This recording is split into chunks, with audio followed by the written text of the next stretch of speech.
Welcome to the Applied Machine Learning for the Cyber Security, the hands-on YouTube video tutorial series specially designed for the data and machine learning engineer to help them to solve the critical challenges in cyber security space by applying the modern machine learning and data engineering techniques. This is the 6th tutorial in the section 2 and the 7th in this series. If you haven't seen the previous videos, then I would recommend you to watch it first for having the better understanding about the series before continuing any further on this path. You can watch it either by clicking on the link given below in the description or by starting with the first video in the playlist. A quick recap on what we had covered so far in section 2. First, we had a brief discussion about the Apache Spark and Kubernetes architecture and also looked into the advantages of leveraging Kubernetes as a Spark cluster manager. Next, we had deployed the sample Spark application on Kubernetes cluster using the Kubernetes deployment object. After that, we had done end-to-end implementation of the ML pipeline using the Spark ML Lib and doing the implementation on Jupyter Notebook. Next, we had developed end-to-end ML pipeline using the typical development, build and deployment lifecycle where we had executed each step sequentially. Next, we had seen the integration of the XGBoost and H2 AutoML framework with the Spark and performed the malware analysis using the same. After that, in the last video, we had started exploring GPU accelerated training where we had provisioned the compute host to support the GPU training and had done the ML training using Rapids, a CUDA framework based software which consists of the various packages as the counterpart for the Pandas and scikit-learn, and we had done malware analysis classification using the same. Now it's time to venture into some new area called deep learning and extending our malware classification use case on the GPU accelerated training using the deep learning. So before actually jumping into the implementation, let's have a brief understanding on deep learning framework and how it works. So what is the deep learning framework? And a simple definition of the deep learning would be the next generation machine learning techniques that teaches computer to do what comes naturally to the human, that is learn by the example. Just like the human brain, when it receives the input, the neurons in the certain part of the brain gets activated. It then processes the information and pass on to the next part of the brain for further analysis. And the other part of the brain is also consists of the different sets of neurons. Just like the human brain, the neurons are the fundamental building blocks for the deep learning, where it gets grouped together to form the number of different layers, where each layer receives the weighted input, transform it with the set of most non-linear functions, and then pass on it to the values to the next layer. Just like the given figure, which is also illustrating the same idea, and it is also the basis of artificial neural networks where neurons are stacked into the different layers. But the concept of the AI or the artificial neural network is not new, and it's been there since 1980. So what makes deep learning so popular in these days? And the reason that deep learning didn't become so popular in past because of the constraint that it requires enormous amount of data to learn and make the prediction. A few years back, it was quite challenging to process that much amount of data because of the technology limitation. But now, with the evaluation of the big data technologies and GPU accelerated training, we could process terabytes or even petabyte size of the data very easily. So dealing with the large amount of data is not a big constraint anymore, and hence we can leverage the deep learning framework to train and test our data and make highly accurate prediction out of it. And that's why deep learning framework is becoming very popular these days.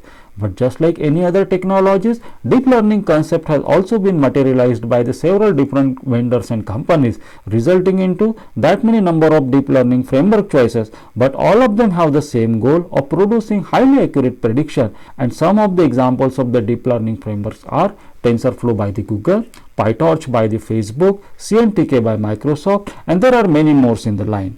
We would not go into the details of each framework and will not compare pros and cons of each one of them. And for the purpose of this demo, we would be using TensorFlow from Google. And the reason for choosing the TensorFlow is that it's a leading framework among all, and the features and community support is better than the other framework. And the above comparison chart is also illustrating the same. Now that TensorFlow and Keras are merged, it's making even more powerful and at par compared to the other deep learning frameworks. Created by the Google, TensorFlow is a deep learning framework for large-scale computation, and it was being used by the Google itself for running the various analytical jobs before making it open source. Apart from the Google, various other cutting-edge technology companies also using the TensorFlow, and few of them are Airbnb, Intel, PayPal, eBay, and the list goes on. And the above chart is also illustrating the same. In TensorFlow, the basic unit of computation is called as a tensor, which is the n-dimension matrix or the vector, and all the values in the tensor hold the identical data type, which known as the shape. A tensor can be originated from the input data, or it can be the result of computation, and this tensor moves along the edge of the graph or flow. In TensorFlow, the graph is set of computation that takes place successively. Each computation or the operation is called as an op node, and all of these nodes are connected to each other with the edges. Although the TensorFlow provides the extensive set of functionality, but working with these tensors, graphs, nodes, it's quite overwhelming and really requires some higher degree of precision in maths. Luckily, we don't have to deal with this low level of nitty-gritty, and thankfully we have the Keras, which is the high level API on the TensorFlow, which gives us easy to use programming interface just like other machine learning algorithms, and hides the internal complexities of the TensorFlow from us.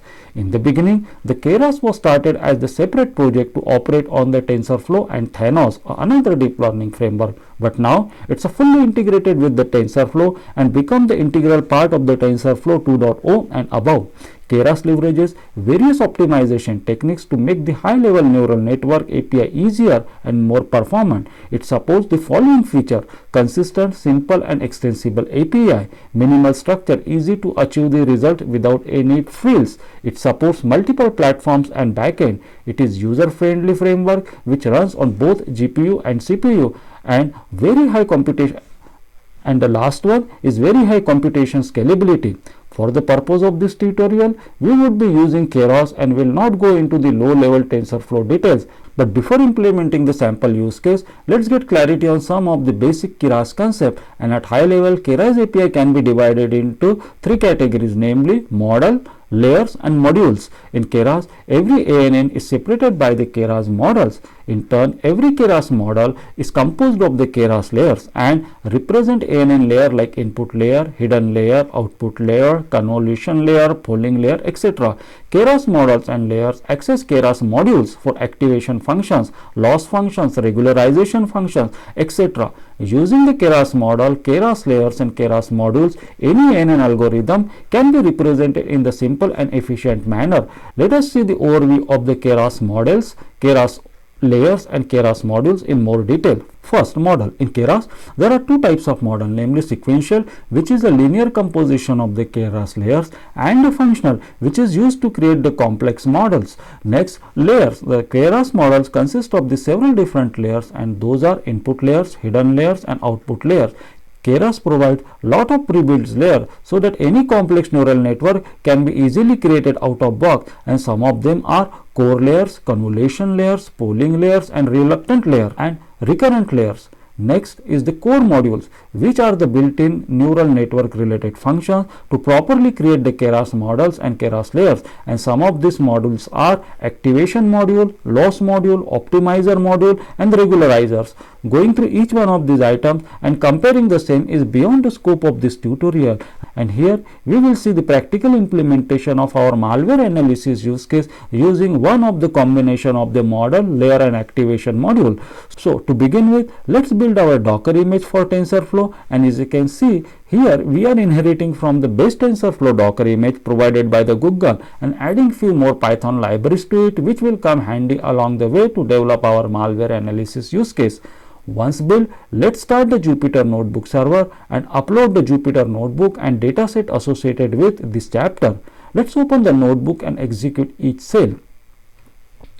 The first cell of the notebook is pretty much same as the previous exercise, where we are reading the dataset into the Python list. Once the data has been read into the Python list, we are tokenizing the same using the Keras tokenizer. In the previous chapter, we had done the tokenization either by using the scikit-learn or Spark or by using the QML, but here we are using the Keras tokenizer class in order to tokenize the data. Once the tokenization is done, the next step is to split the data into the training and test by the 80-20 ratio, just like we did it in the previous sections.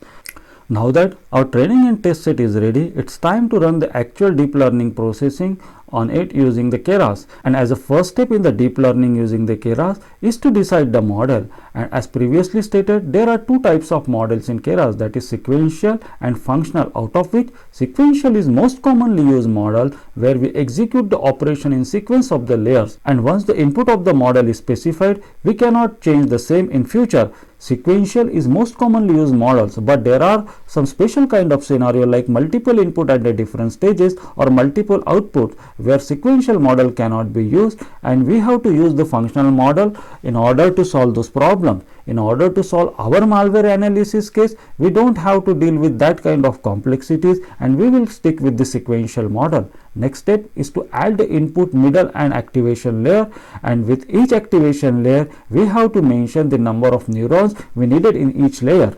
The number of neurons is directly proportional to the amount of computation we need on the training data, and we may have to come up with optimal number of neurons after few trial and errors using the hyperparameter tuning.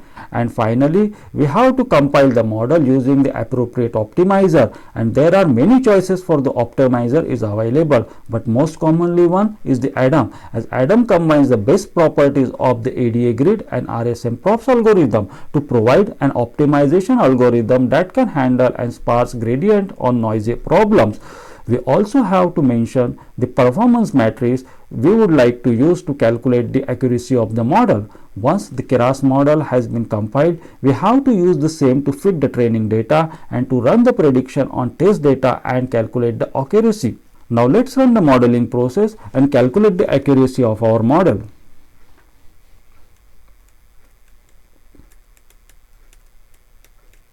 As you can see, we are approximately getting 88% plus of the accuracy, which is not bad considering the amount of data we are using for the testing purpose. But we can further improve the accuracy using the various combinations of the different types of layers, optimizers and number of neurons in each layer, and I would advise you that you should try it out all this combination by yourself for getting the better score out of the deep learning. With this, I am concluding the current video. And what we had covered here is only the functionality in Keras which is relevant for our malware analysis use case, but there is much more to the deep learning, TensorFlow and Keras, and I would suggest you to refer some online documentation and some YouTube videos to get your hands around the machine learning development using deep learning techniques. And at last, please leave your comment and let me know your feedback about the tutorial, and please subscribe the channel if you haven't. That way you can always get the first handle on any upcoming videos as soon as it's been released. Thank you and have a nice time.